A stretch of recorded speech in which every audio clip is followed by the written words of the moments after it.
What's going on, everybody? Welcome back to my channel once again.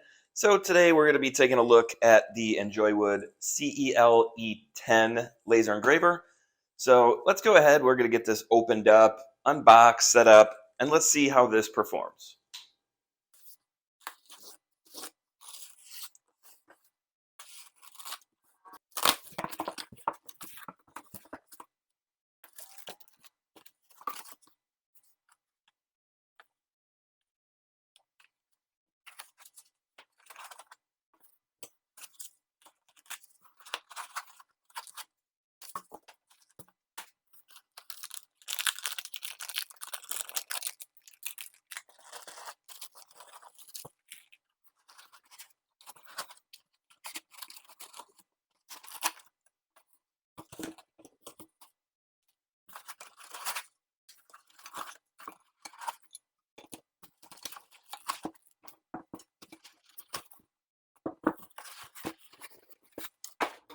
So here is everything that it comes with. It has the whole setup right here. You have the power cord, the mat to put underneath. You have all the screws that are labeled step 1, 2, and 3. It does come with a nice user manual, which is in multiple languages. You have all the tools you're going to need, the zip ties, some testing material. You have the little micro SD card, the power cord, the laser itself, and a rag to wipe off the lens if need be. Now, the one thing I would like to point out that this machine did not come with is a pair of safety goggles. Now, this has the little built-in lens, which is actually like a mirror, but you can still see through it depending on how it's angled. So maybe that's why they didn't include any, but luckily I have plenty of pairs, so I'm not too concerned. But I'm gonna go ahead and I'll get this all put together, and we'll be right back right after that. All right, so I got this all set up, and this was extremely easy to put together. This only took me about 15-20 minutes tops. There was only screws on the front sides and back sides. The stand, there was 2 screws here, 2 on here. This one was a slightly smaller size, so it's easy to tell which one goes there. And then 2 in the back left and 2 in the back right. And then to run this cable through, you just run it up and over and then back, tighten it up, and then plug in the cords. That was pretty much it. So very simple to put together. What's left to do now is test this out. So that's what we're gonna jump right into. Let's probably test some of this material out first and get right into that. So I'm gonna go ahead and get this all powered on, and right over here on this bottom left-hand corner, you can see that there's the power cord, the USB, the on-off switch, and the reset button, along with the kill switch if you need to stop it for whatever reason. So I'll just go ahead and get this all plugged in and powered on. Hit the power button. And as you can see, this will automatically home to the bottom left-hand corner. And this is one of the quieter machines that I have used. You can hear it, but it's just a fan going, so it's not very loud at all. So for this first test, I have never tried actually engraving a piece of paper, so I'm gonna try that right now just to see how well this comes out. So I'll just place that down. So in order to focus this, all you need to do is take this piece right here, unscrew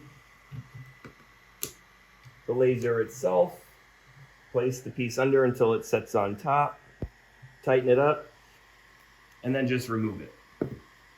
So here we are over in Lightburn, and I just chose this pumpkin since Halloween is coming up, and I just wanted to see how this will engrave and burn onto the piece of paper. So I went ahead and I'm gonna set this image at 3,000 speed, millimeters per minute, and the power I'm just gonna set at 30%. So I can hit frame and we can frame this, and if you hold down shift, it'll give you the little light to see it. And once we have that framed, all we have to do is hit start, and then we'll see how this works.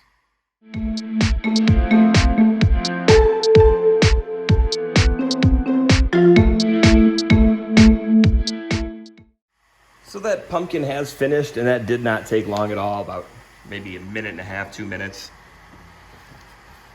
And as you can see, I think that came out really well. It didn't burn through the paper, which I was a little worried about, So that's a plus. So yeah, it works just fine on a piece of paper.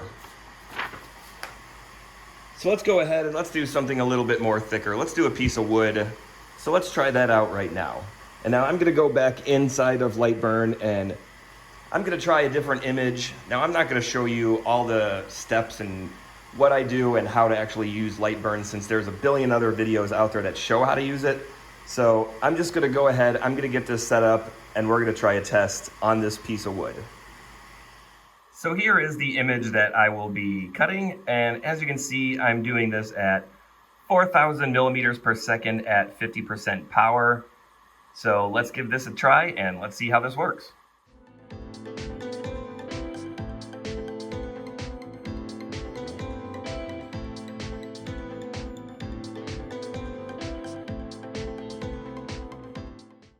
Now that that is finished, let's take a look and see how that turned out.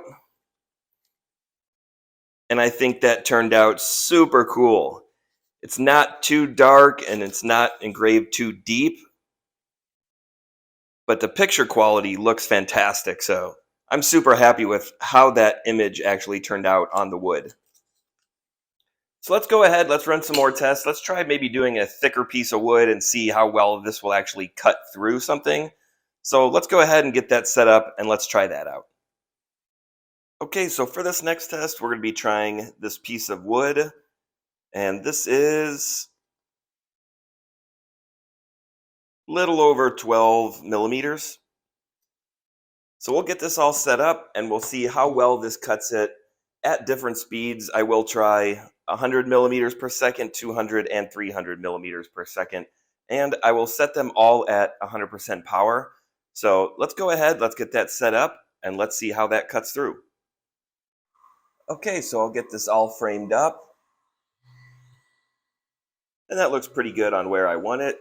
So I'm going to go ahead and hit start and let's see how this cuts.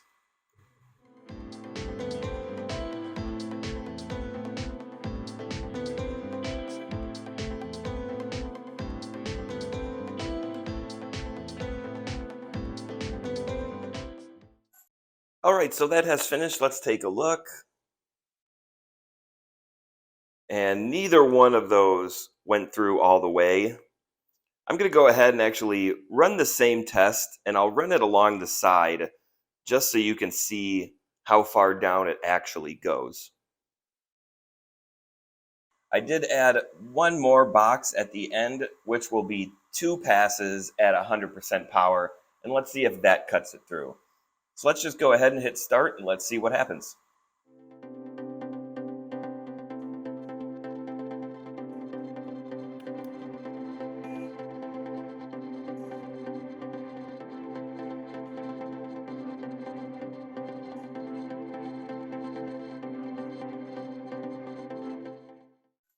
All right, that has finished. I'll just go ahead and I'm going to turn this off just so you don't hear that fan going. And we'll move this out of the way and let's take a look. And so, as you can see, the 2-pass one, that cut out just fine.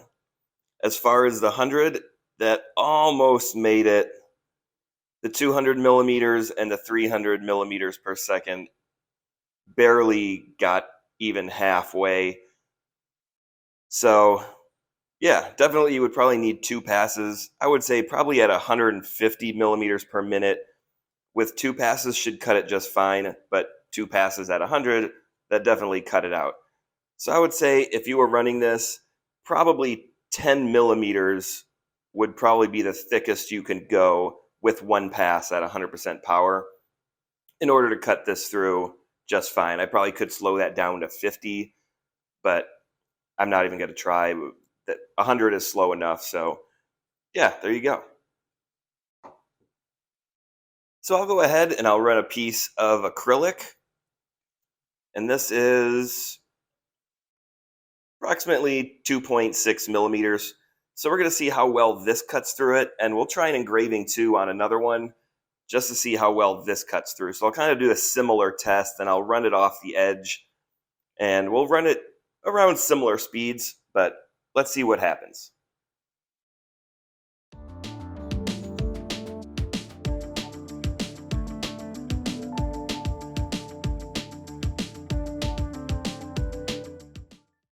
Okay, so let's see how that did. So the 100 fell right out.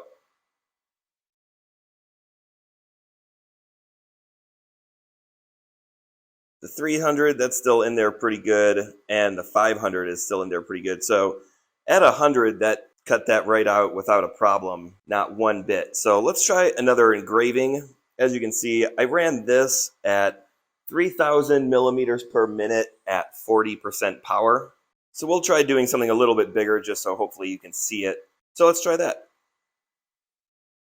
So for this, I'm going to run this at 3,000 millimeters per minute at 45% power. And I'm just going to do my logo. And once again, I got this all framed up. And I'll go ahead and hit start.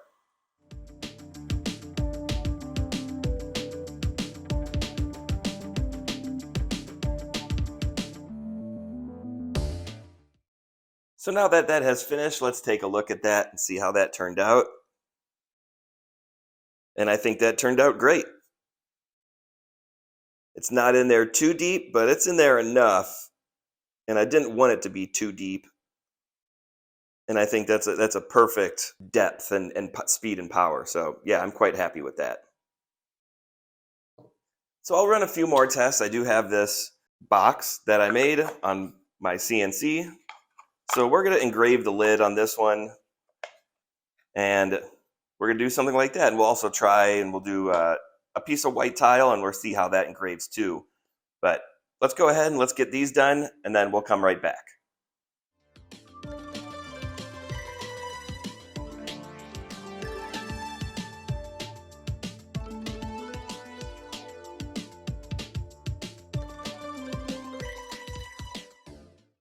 All right, so there you have it. You saw the box lid that I did. Here it was, and this was at 4,000 millimeters per minute at 50% power.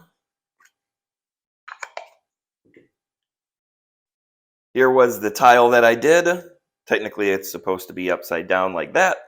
And I think that came out really well. I think some parts could have been a little bit darker, but I could have adjusted the settings just a little bit, but that's okay. This one was run at 2,700 millimeters per minute at 100% power. And you also saw all the other pieces that I tried out. With the paper, I think that came out just fine. It didn't burn through as I thought it would. Here was another piece of wood. I think that came out great. It was able to cut out the wood with two passes. The one pass you saw, it only cut almost all the way, about 10 millimeters at 100 millimeters per minute. 200 and 300 really didn't, barely even halfway. But as far as acrylic goes, it was able to engrave it just fine. Kind of hard to see in the lighting. And for cutting it at 100, 300, and 500, the 100 millimeters per minute did not have a problem whatsoever cutting it out. 300 and 500 though, it didn't cut all the way through. It can't really see on camera, but it did not make it through. So yeah, I think this works great on a whole bunch of different materials. So I'm just going to go over a few of the pros and cons I like about this and dislike about this. So let's get right into that. So some of the things that I do like about this machine, first off, is that this was extremely easy to put together. This only took me about 15 minutes, maybe 20 tops. And the only tool I needed was this one little hex key right here, and that was it. I didn't really need any of these other tools that it came with. However, if I needed to take some things apart or adjust some things like the tensioner knobs or anything like that, I would need these tools. So it's definitely helpful to have, but I didn't need them whatsoever. I like that it comes with the safety kill switch right here, right on the side. The power cord and the USB, the on-off switch and the reset is right here in front. It did come with the TF card, but it is blank. There wasn't anything on it. So maybe you'll need it, maybe you won't. But if you want to do offline encoding, you can use the Atom Stack app that works as well with this. So you can use that as well if you want to do this offline or through the app on your phone. Now, I also didn't need to update any software. I didn't need to download any additional drivers or anything like that. So right out of the box, I just plugged this right into my computer, powered up Lightburn, picked a COM port, and it worked right off the bat. I didn't need to do anything else. I do like that it has the dimensions along the side and along the top, so you know where you're placing your material. It'd be better to have a grid on the bottom, like I showed on the X tool a while back. So that would be helpful. If I place this on a piece of wood, I can burn that in there, but it's not necessary. And these markings right here give you a pretty accurate idea of where you are on your work area.